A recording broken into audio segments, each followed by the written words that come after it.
al líder del Grupo Occidente 24 Horas de Alcohólicos Anónimos, Alfonso D. Si es tan amable que nos regale parte de su experiencia.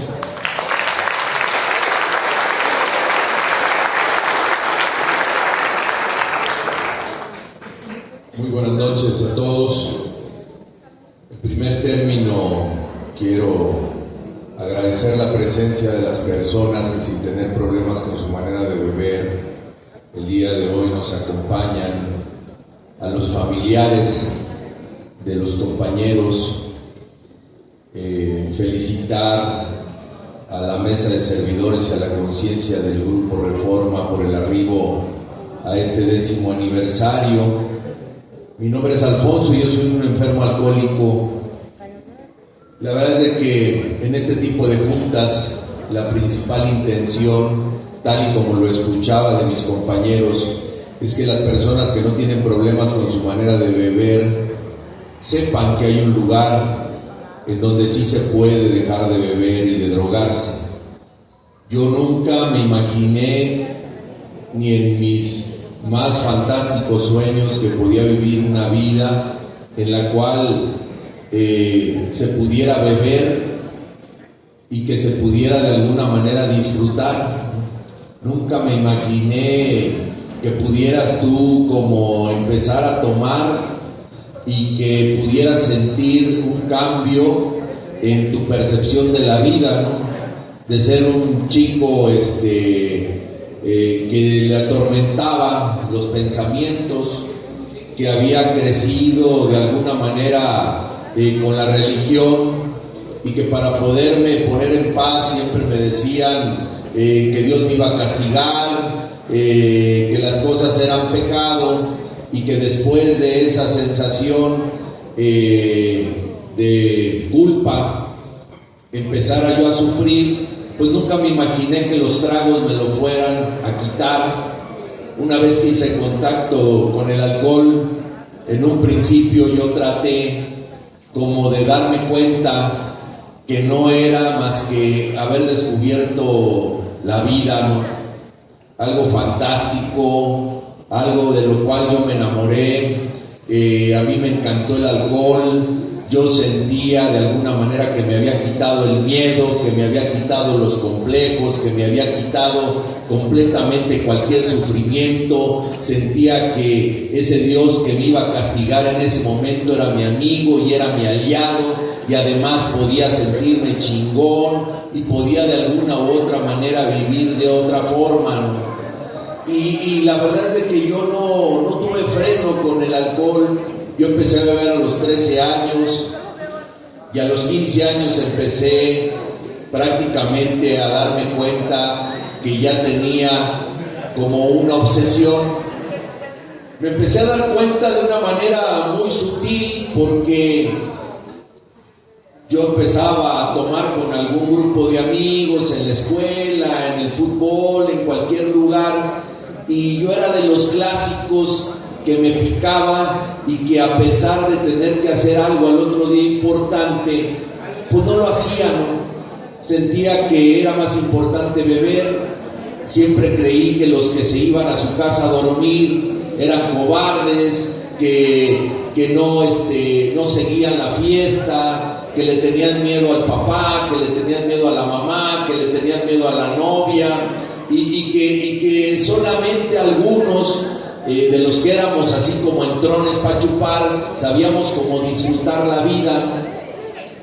Y conforme fui creciendo empecé a encontrar mis viejos moldes, como me dijeron en el grupo, comparsas que me la seguían.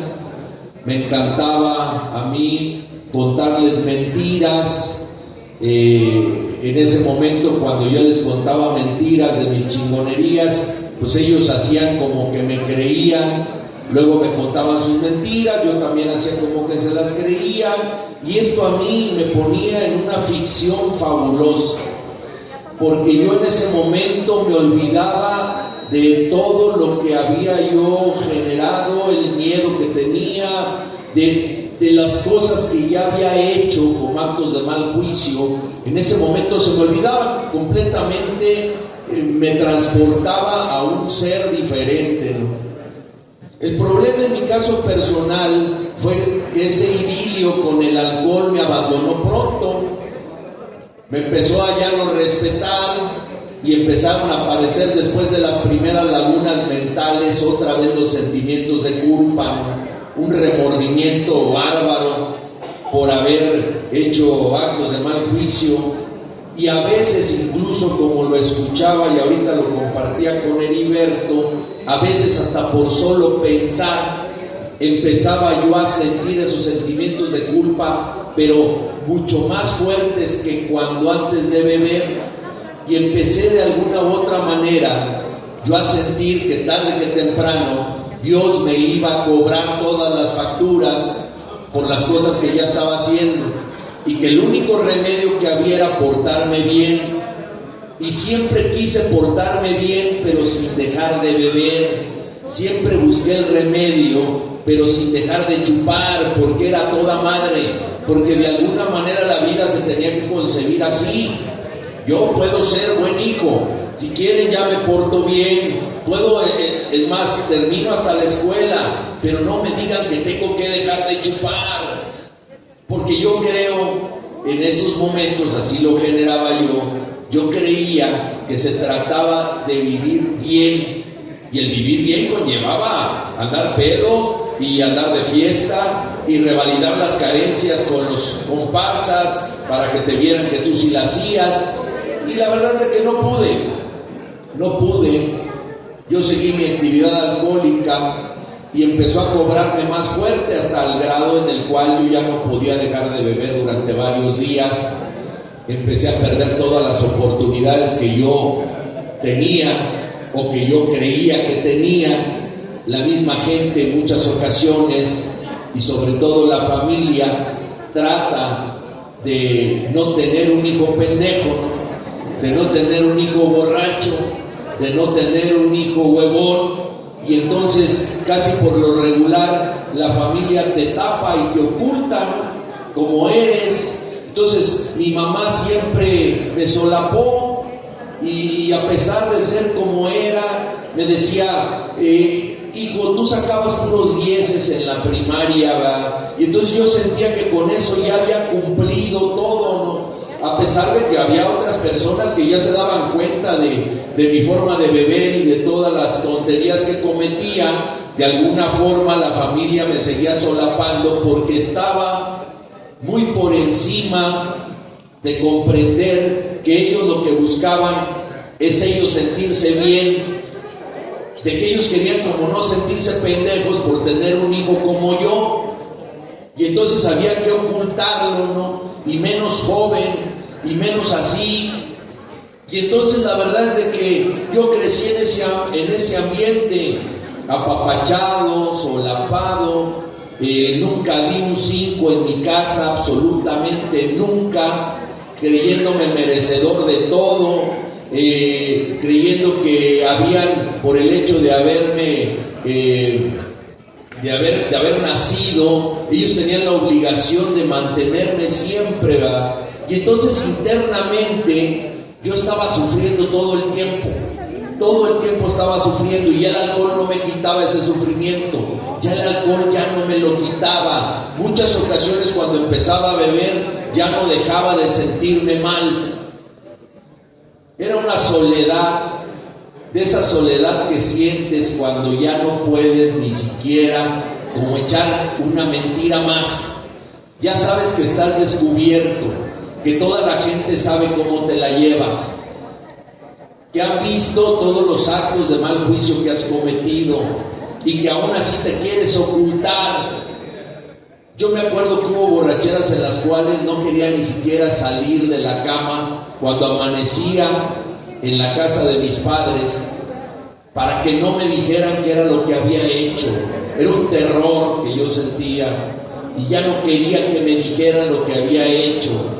La verdad es que el alcohol me abandonó ya en condiciones emocionales bastante delicadas, ya con pensamientos suicidas.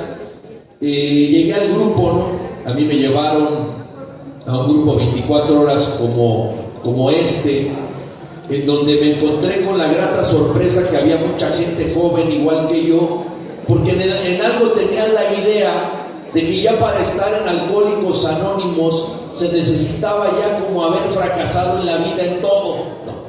Yo había visto el alcoholismo en la casa, había visto el alcoholismo en la familia.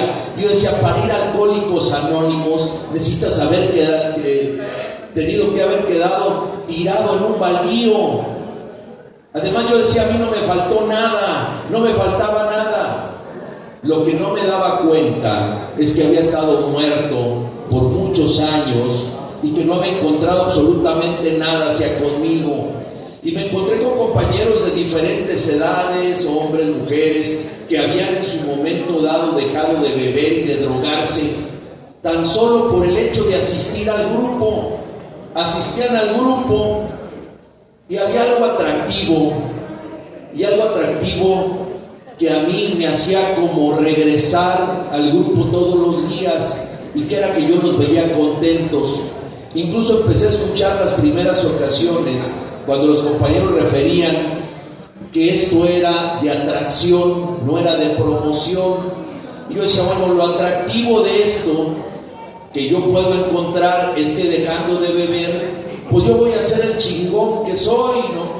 Si el problema era, como escuchaba al compañero, que yo bebía, dejando de beber, voy a hacer todas las chingonerías.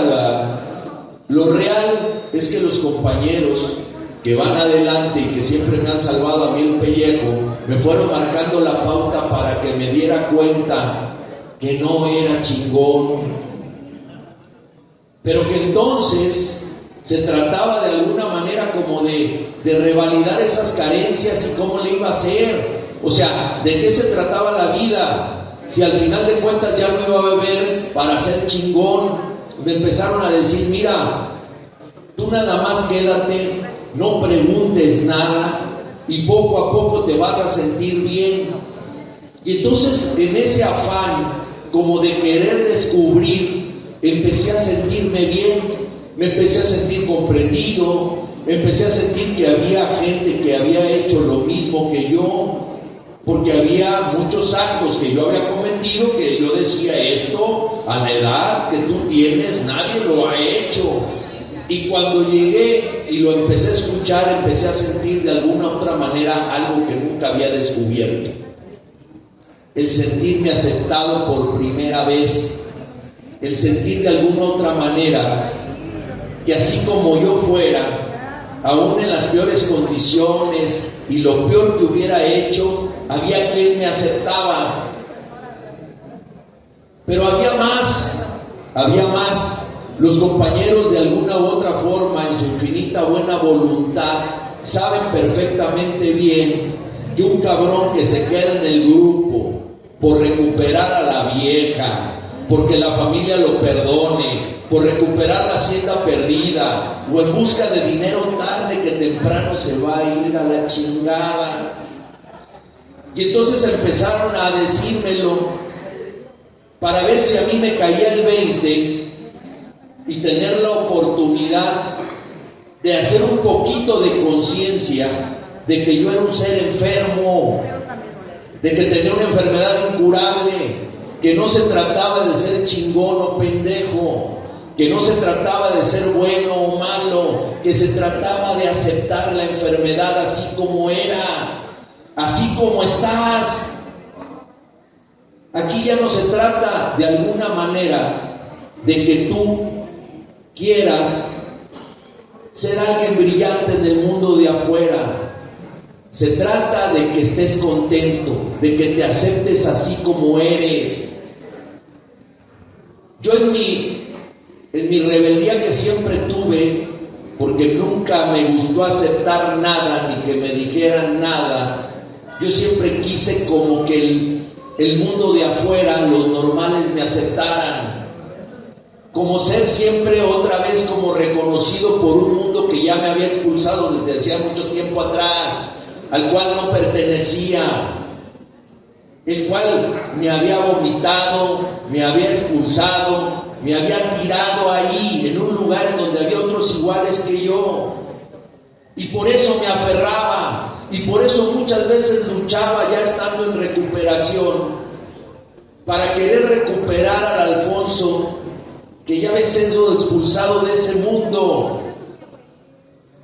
Pero estando en el grupo, empecé a querer tirar la toalla, porque ya el sufrimiento me estaba llevando otra vez a decirme: estás muy chavo, a mí se me hace que no fue para tanto, a lo mejor sí la haces todavía en el mundo de afuera, estos porque velos cómo están de jodidos, no, ahora sí que yo los volteaba a ver y yo decía, buscaba a los peores, no buscaba a los mejores. Decía, ellos sí, porque la mente de un enfermo alcohólico eternamente va a ser un enfermo alcohólico, por eso es incurable. Entonces me volví a rebelar y volví a caer donde mismo, al mismo lugar en donde siempre estuve, donde la mente y el ego te ponen en el sufrimiento.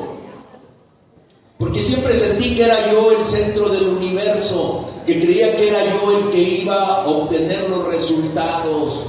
Y al final de cuentas, los compañeros con su buena voluntad te dejan vivir tus propias experiencias. Porque venía yo de buscar culpables siempre. Siempre tenía la culpa mi mamá, siempre tenía la culpa mi papá, Dios, la familia, las oportunidades. Y empecé a tomar algunas herramientas que los compañeros de buena voluntad me empezaron a otorgar. Esas herramientas eran de que nada era tuyo. Mira, tú siempre crees que el trabajo es tu trabajo. Dices, voy a mi trabajo. ¿Sí? Tu familia es tu familia. Tu vieja es tu vieja. Tus hijos son tus hijos. No, cabrón, todo es prestado. Es prestado nada más para que hagas un servicio por hoy como conducto de un poder superior. Y yo decía, mira, qué chingones. O sea, yo voy, le chingo y resulta que no es mío. O sea, si otro cabrón agarra a mi vieja, tampoco es mía. O sea, y ese tipo de pinches pensamientos que yo tenía en ese momento me hacían sufrir más, porque estaba resistiendo, porque actuaba muchas ocasiones de que sí estaba en el grupo y a los compañeros de tiempo les decían, sí, padrino, sí.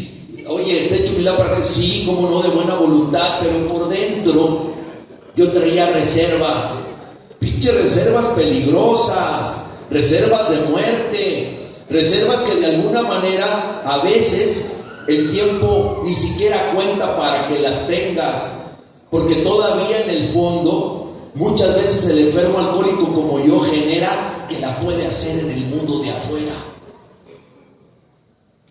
Y lo real estaba en las herramientas que los compañeros me habían regalado.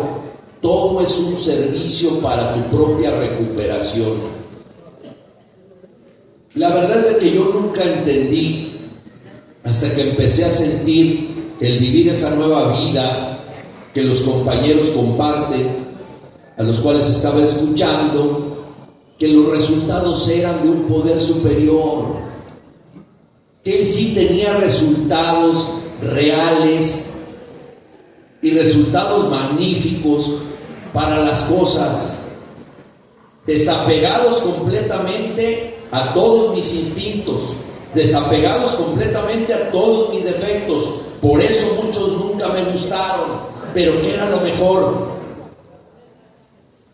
De esa manera los compañeros, a un cabrón tan enfermo y tan necio como yo, y que les he costado tanto trabajo, me lograron convencer, porque ahí es donde entra el amor. El amor es eso, cuando de alguna u otra manera el poder superior se encarga de tus resultados y ya tiraste la toalla y ya no estás luchando, y ya de alguna u otra manera se manifestó para que tú por el día de hoy estés sin beber. Dios los bendiga, gracias.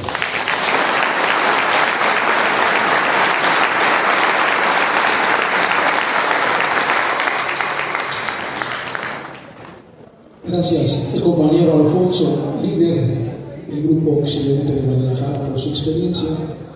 No me